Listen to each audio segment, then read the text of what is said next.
Let's go. This is Christopher and Catherine Tipper of Hunter Benefits Consulting Group, otherwise known as your favorite 401 couple.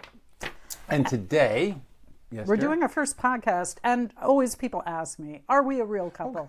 We are a real couple. Can't you tell? How is it not blindingly obvious? And it'll be 40 years. It'll be 40 years. It's 40 years for us this year. And how many years have been working together? We've been working together. Oh, I've lost track. It's like, no, it's almost 20 years. It's almost 20 years. It's almost our 60th wedding anniversary.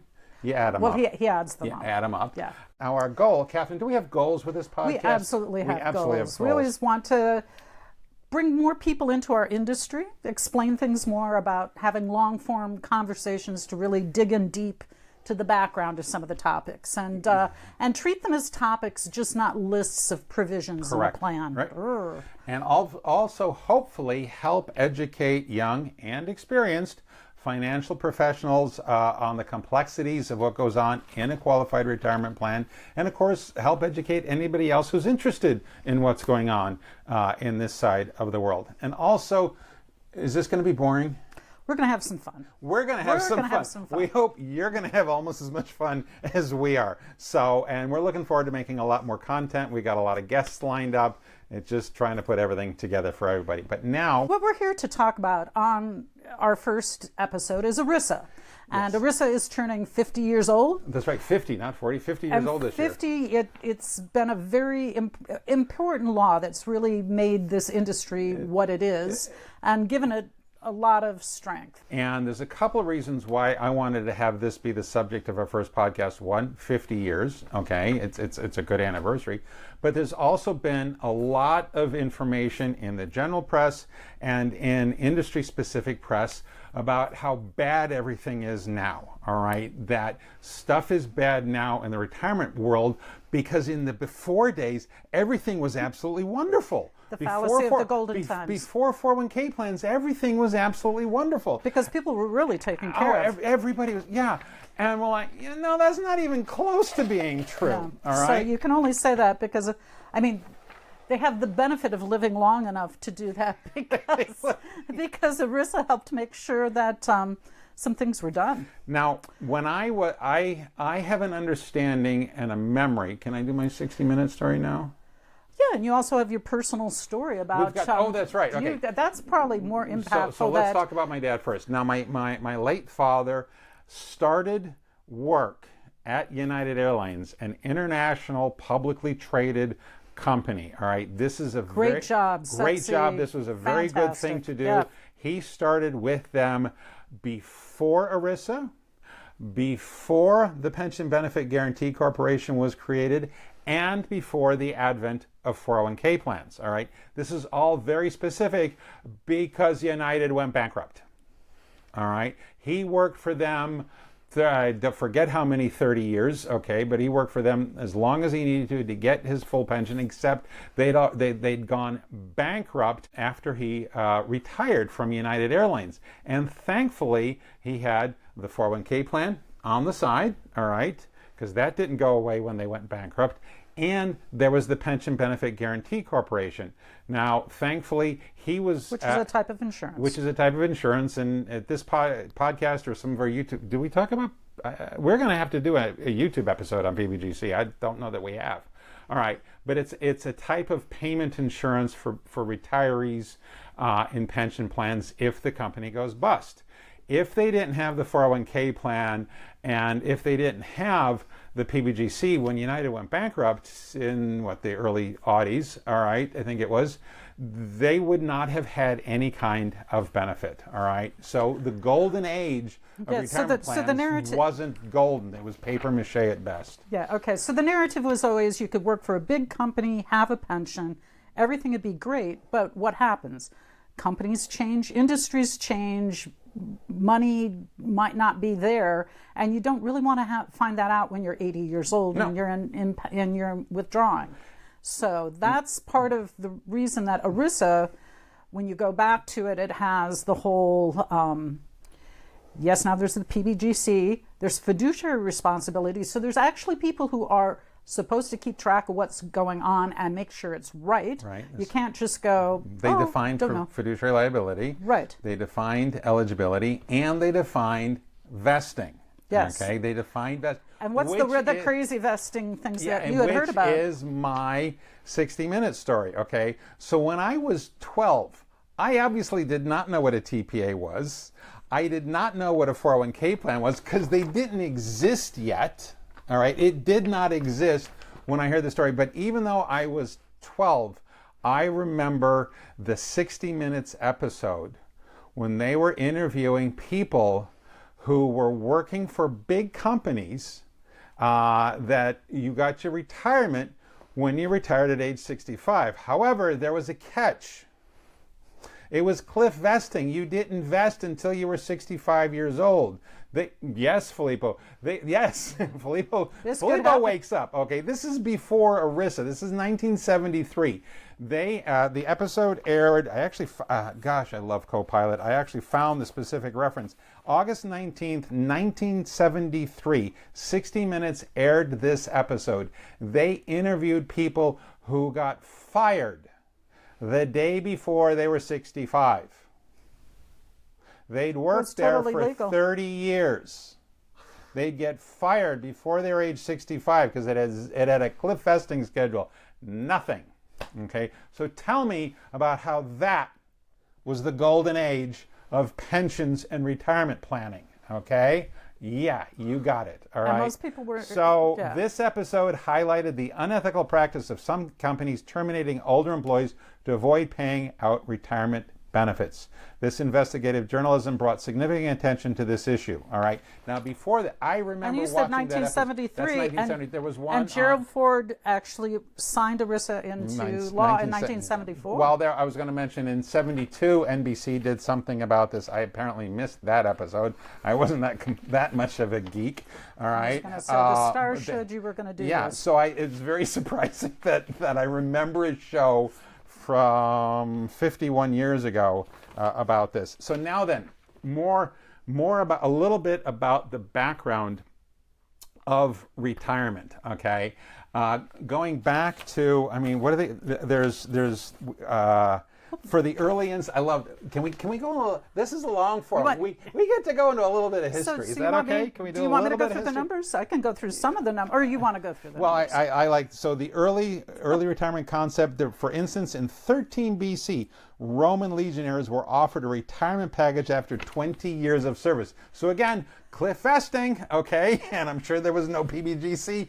And what was the likelihood of a legionnaire living for 20 years after being a legionnaire? Okay, so you've got not a whole lot of likelihood of that. So what were some of the other years you wanted to bring up there? Well, the other thing about the golden age is it makes it sound like pensions have been going on forever, right? And so you go back to the year 1900, and what was the average age, the average life expectancy? It was 43 years. So were you thinking of saving for your retirement? No, you were thinking of saving to live or just living. And people who are actually, it said the retirement age was 79, which almost doesn't make sense. Yeah. But life expectancy is in the 50s, and you retire when you're in 70. Okay. So there's not a whole lot of retirement benefits being paid out. Golden age of retiring. So those people weren't, they might have been saving money, but they weren't looking, they didn't even have, I don't even think there were pension programs. Though you would like to say, Bismarck did some of that stuff. There were, because I remember when we were in Philadelphia with the kids years ago, they use the word scheme, okay, but in this old instance, it has a positive connotation, not a negative connotation. Right. There were things where associations would do things. You'd have it more association-based. The firemen, the police, everybody was putting in the $1, farmers, everybody puts in $1, something like that. Yeah, so there's been some kind of collective concept of having I don't know if they use the word retirement. Well, it was closer to insurance, though, sometimes, where if somebody got injured on the job, they would help pay bare bones. But so... And can I kill a fallacy? As many as you'd like. Okay, Love. so somebody, I'm now going to have to find out, there's a person I trust now less than I did before, because I did not realize how much I had to fact check him. Years and years ago, he told me that Otto von Bismarck is the person who came up with the idea of age 65 being a normal retirement age. Sorry, that one's a lie. In reality, when Germany under Bismarck's leadership became the first nation, that's true, became the first nation to adopt an old age social insurance program in 1889, the retirement age was set at 70. He was 74 at the time. It wasn't until 1916, after Bismarck died, that it was set up at age 65. And I don't. And what was the average life But expectancy? average life expectancy was less than that based on what we see in the 30s. Okay, and then what's probably the biggest retirement program that basically every American knows about in our country? So it's Social Security. Social Security. Started in, people started getting paid in 1940, January 1st, 1940. It was signed into law in January 37. I thought it was a little earlier than that. Well, it was signed into law, but that's when the people got their first payments. Right. So, what was the retirement age? The retirement age was 65. And what was the life expectancy for a man in 1935? I think it was 49. 59.9. And for a woman, 63.9. So we're laughing because it's easy to have a retirement plan that nobody lives when everybody's dead. Okay, so this is not to belittle Social Security. God, I know my mom's going to watch this at some point, so yay, Social Security. Okay, this is not to belittle Social Security. It was a transformative piece of legislation back then. Grandma and Grandpa don't starve. But it was based on demographics where the retirement age was greater. I always thought retirement life expectancy was 68 when they started this program. I didn't realize until the past couple of days that life expectancy was less than the normal retirement age. So it was a lot. Yeah. So we needed ERISA. We needed ERISA because we needed the rules to count. We needed Congress to actually say it's federal law that covers retirement plans, not state law, which is good because then you don't have 50 versions of whatever happens to you at United Airlines. That there was an insurance company that actually made sure the benefits stuck. There were fiduciaries, and they've been defining fiduciaries for a very long time, but somebody's actually in charge. You can't just say, oh, well, so-and-so is supposed to know what's going on. Nope, you are. There's named fiduciaries. You're supposed to know. Even if you don't understand it, you are responsible. Even if you try to push your responsibility off, you're still on the hook. So they put some teeth to some things. Correct. So, all right. So ERISA, it was a federal law signed into effect on September 2nd, 1974 by President Gerald Ford. It set limits as to the maximum age somebody could be to be an entrant in a plan. It set limits to the maximum number of months somebody could wait before they were in the plan. It set limits to the maximum number of hours you had to work before you were considered eligible, and it set limits for the maximum number of years it took for you to become 100% vested. All right, and it also, with what you were talking about, ERISA is set up to be the premier law of the land. What I mean by that is that it takes precedence over everything. Even if you get sued by the IRS, they don't get to take your money out of your 401k plan, okay? Or you lose a lawsuit or you're bankrupt or whatever, your money, as long as it's in your retirement plan, gets to stay there because it's not subject to creditors, all right? And that's part of ERISA. And the fact that, well, okay, in 74, we did have 50 states already, so we didn't have 50 different state retirement plan rules to worry about. We had one law governing all of them, okay? Yes, states still get to decide whether or not 401k contributions are tax deferred, but I think everybody does. Do you have any sense that, like right now we talk about the firewall between corporate finances and pension funds. Before ERISA, was that a little more squishy? That's an important firewall, okay, right? Are we going to talk about the guy who's missing in Michigan? I guess we can talk about the guy who's missing in Well, you Michigan. get to- you right? get Yeah. to- Okay.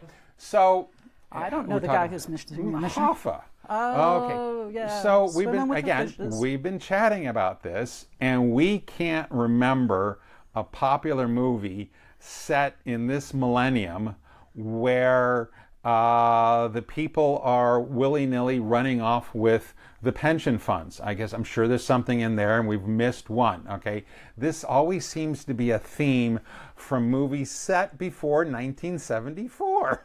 Okay, Right, and in the Hoffa 40s was and before- 50s and 60s, and well, Hoffa disappeared in 75, so most of what he did was before ERISA. Okay, so you've got this old. Yeah, in the old days, people were able to be much more fast and loose with what happened with retirement plan So funding. the transparency. You came up with the audit. You've got the concept of prohibited transaction. Right. Okay. You've also got the concept of coverage testing and non-discrimination testing. Okay, wow, have I really put everybody to sleep? But no, this is one of the It needs to be fair. It needs Or no, needs to be within a set of rules. yes, and that is the That make them definition more of fair. fairness. If something passes non-discrimination and coverage testing, it is by definition fair. But you've got to remember that this is taking over a system where there were no rules. Okay, I've never heard about any contribution limit rules for highly compensated versus non-highly compensated, and that's probably a new concept with ERISA and key employees for top heavy and all this other stuff that came in. So basically, because of ERISA, yes, we get different definitions of fairness. Do we get to use present value for older people versus present value for younger employees? Yes, we've got some different tools that we get to work with, but it's still within a framework of something that is by statute considered to be fair. In other words, a minimum percentage of a company's full-time, which is over 1,000 hours, needs to be covered. This is to stay at the 50,000-foot level, though. Okay, we're starting to get really into Can the I get details. geeky? No, apparently not. Keep going. No, we know this stuff. So, but the point is that now there's safeguards, and now it's easier to count on that and plan for a future. And without ERISA, that whole stuff is very difficult. Your company can say everything's hunky-dory, and when you find out it isn't hunky-dory, you don't have enough career left to make any difference. Right. Or your widow, what can they do? And then, yeah, so ERISA, very, very important. For widows?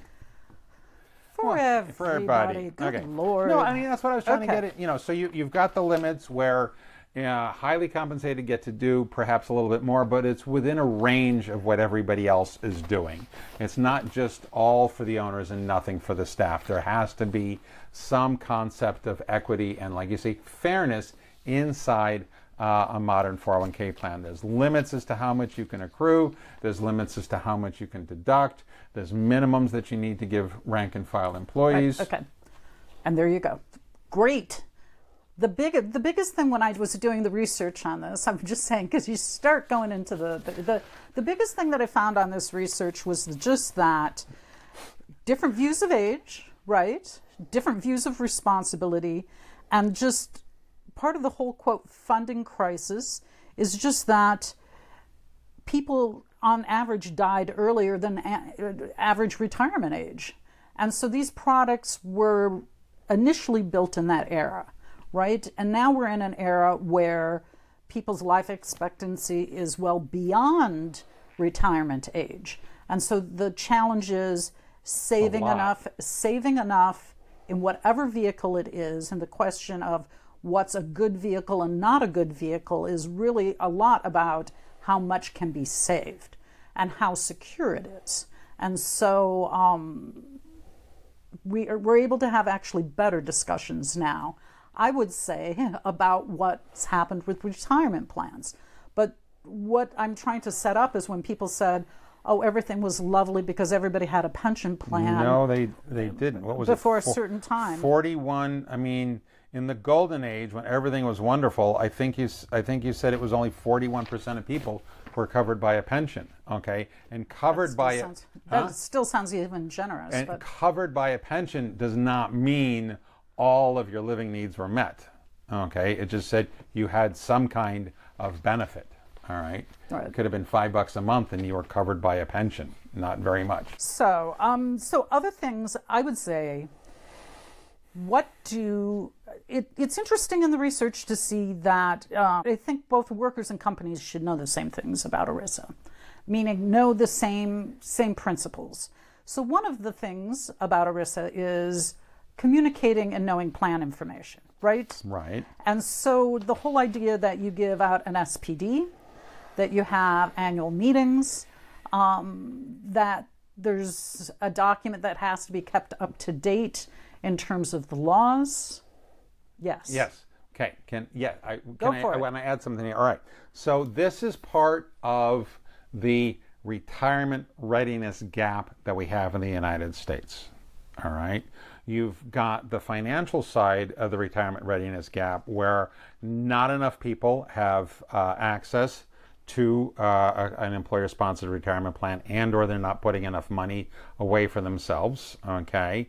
You also have a retirement readiness gap where, from what we're seeing, a very large percentage of participants are way too passive about this and way unaware. I don't know that I should say uneducated, but they just don't know. You're talking about what they should know. There is a lot of information now mandated for participants to get. Okay, I understand a lot of it is probably not appropriately written, but we're trying. That's one of the criticisms. It's one of the criticisms of the field of the whole field. All right, but we also have part of that retirement readiness gap for the rank and file is that there's still a massive one from the employer side. We are constantly meeting plan sponsors who are fiduciaries, and maybe we should spend a minute redefining what a fiduciary means here. We are constantly meeting plan fiduciaries who don't know who the plan's financial advisor is that the participants are paying for. They don't know how the plan's testing. They don't know the plan's provisions, okay, for a variety of reasons, all right? But everybody needs to be more involved with this. The plan sponsors need to make sure they understand what's going on, and the participants need to be more proactive in asking. Yeah. So a plan sponsor. There's a lot of stuff in the press these days about new fiduciary regulations. Those are specifically, and it's something very specific about financial professionals, okay, giving advice, which is also something very specific. We're not talking about that fiduciary. We're talking about the plan sponsor, which is the owner. I'm the fiduciary on my plan, whether I want to be or not. I own the company sponsoring the plan, therefore I'm the fiduciary, okay? So there are things where things have to be done in favor of all the participants, and not just for my benefit. That's the big thing about ERISA that they say, is ERISA clearly makes it sound, clearly makes it that the plan has to be run for the benefit of the participants. It's not just the owner's big slush fund. Correct. Yeah, it is so in that sense of fiduciary, we're talking about people being treated fairly, people having the same investment options, people getting the same rate of return, a variety of things like that. You've got the concept of prohibited transactions, okay? Right. You can't have personal assets as being in the plan. You mean your Ferrari collection can't be funded by our retirement You've been hiding it from me. Where is it? I have a Ferrari collection. I would need to hide it from you because you can't drive it if it's part of the... Yeah, that's right. So, I mean, you can't have your girlfriend can't live in an asset of the plan, all right? So, it's a true story. Say that 3 times fast. Okay. So, and then there's also... That's fiduciaries. That's the F word. Okay. So there's also now grievance and appeals process too. So within a plan, you have to say who you get to complain to, what you get to say, and then also kind of behind it that there's agencies in the government that you can go complain to. The Department of Labor is a great advocate for the participants now because of ERISA. I don't know if that was an active, conscious part of ERISA or if it just kind of developed like that. I've never seen anything to define how the DOL became so involved in qualified retirement plans, but if a participant is having trouble getting money that they're owed because they no longer work there out of their plan, the Department of Labor is a great friend for the participant to, shall we say, motivate the plan sponsors to get the paperwork completed. Yep. So, yep. And so also it lays out that there's a right to sue. Mm-hmm. And so have you ever seen But it's a very specific and very narrowed reason for the right to sue. And so both the good and bad thing about that is there's been a lot of suits about fees and everything else, which What's seems excessive. But we're really not certain that it really forwards the industry or not. It certainly makes big plan sponsors nervous, but it can be the difference between is the money in retail investments or is the fund big enough that it can get special, better price. You're supposed to have, that's a very recent concept of what's going on for what were the fiduciary. suits before? No, you've had excessive fee suits, but I think excessive fee suits are also new. I don't know yet that mutual funds had 98 different share classes back in 1974. Okay, they did. This is stuff that's developed over time as the markets change, and so what you have is ERISA has to be very reactive. All right, ERISA is and I'm thinking this all up on the spot. I've never thought about this stuff before. It's going to be obvious. All right. That's why we get together, Christopher. That's why we get together. When you are on camera, you are actually have to focus on answering certain questions. Okay. ERISA was a reaction to what was going on at the time. Okay. Well, right. The Studebaker thing, where a company for a long time and went belly up. People worked there 30 some odd years, and half the company money. didn't get any retirement and they benefits. didn't even know how much to pay everybody. Right. So ERISA is a reaction to what was going on in the free market. Okay, and that is still now. There are some things inside how qualified retirement plans work that is on a scheduled, proactive basis. Limits are changed every year. There's been amendments. There's amendments. Like that too. We now have to amend a plan document every 6 years. So there's some things that that ERISA is going on an organized fashion, but there's also things that ERISA is having to react to based on what's going on in the market. In 1974, okay, so when was this signed? September 2nd of 1974. On September 3rd, I will bet your house there's absolutely nobody in the Ford administration that was worried about cybersecurity. Okay. Well, because Al Gore hadn't invented the internet. Al Gore hadn't invented the internet yet. I know that. Okay. So now cybersecurity is actually an ERISA thing. Okay. It's really what the DOL focuses on, but that's part of a fiduciary's responsibility to keeping the plan assets safe. So that is a reaction to what's going on in the market. Having the most appropriate, not least expensive, having the most appropriate share class for your participants is important. Okay, right. They didn't have crypto in 1974. You now have they had Ponzi schemes. They had Ponzi schemes. Okay, you're now having to figure out how ERISA is going to be dealing or not with crypto. Okay, so there's still a lot of reaction from the IRS, the Department of Labor, all wrapped up into the concept of ERISA. Okay, there's still a lot of reacting going on. But now we've got Secure 1.0 and 2.0. That's something trying to be proactive, Congress's point of view, to help close that retirement readiness gap. To make sure there's more coverage. To make sure there's more coverage. These are all things that fall under ERISA that you did not have in 1974. So, can I take a breath? We need water. Well, then I can ask and answer my own question if you'd like. But so are all retirement plans under ERISA? Are there excluded groups? So, and how is that determined, Christopher? I started when I started in 1990, and so Christopher decided? What? No, I didn't decide. I remember the first time I saw a plan document for a government entity, some kind of municipality, was 2, 3, or 4 years after I started. and somebody said it's got like I don't remember exactly what it is, but somebody said it's got a 14-year graded vesting schedule. I'm like, no, it can't have more than 7.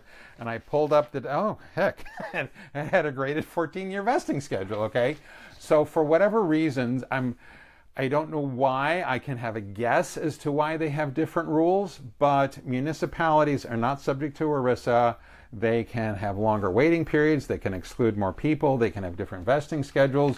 You don't generally have the concept of non-discrimination testing. Church plans, schools, not-for-profits. Most not-for-profits have a lot, most not-for-profits that we deal with are ERISA covered plans, okay? But you can have a not-for-profit have a plan that is not covered by ERISA. Right, okay. Hey, and given everything that we've talked about, that's why you need people who are knowledgeable, who know how the rules are applied. And what the difference is and which one's which. I remember... Okay.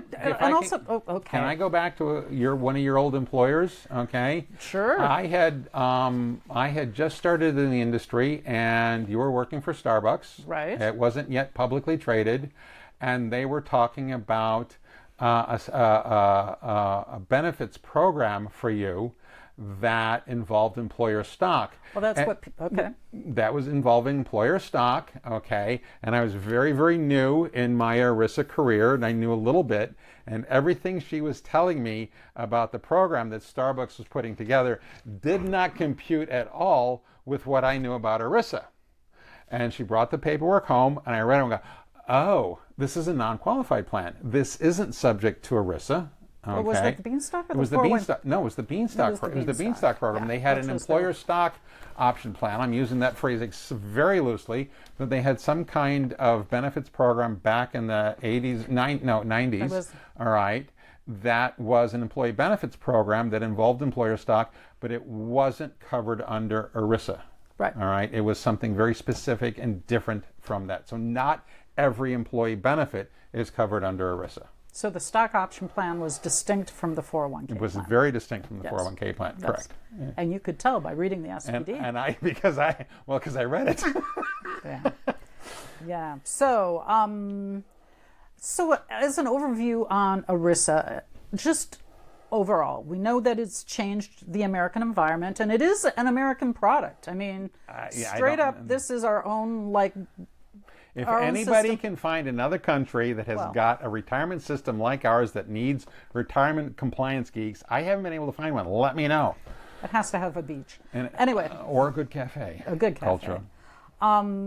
But it's a uniquely American system. Yes, very much so. And with it are both good and bad things. And part of what always annoys me about the criticism of the whole plan is just... it's about funding. Social Security is about funding, and 401k plans is about funding, and defined benefit plans are about funding. Everything's about, okay, yeah. That money in, money out.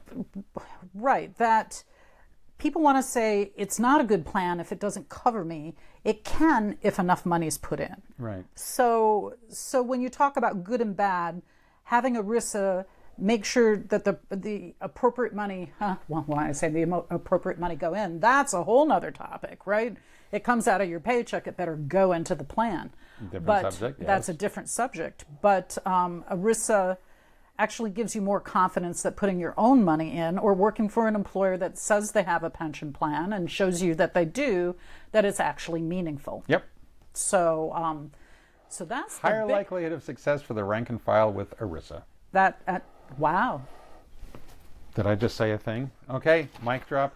Mic drop. Yep. All right. I think we have, there's no skin left on this ERISA horse, I think, for our listeners and viewers and everything else. Your mom's still watching. Your mom's still, yeah. Mom, rewind and watch again. I need the view count.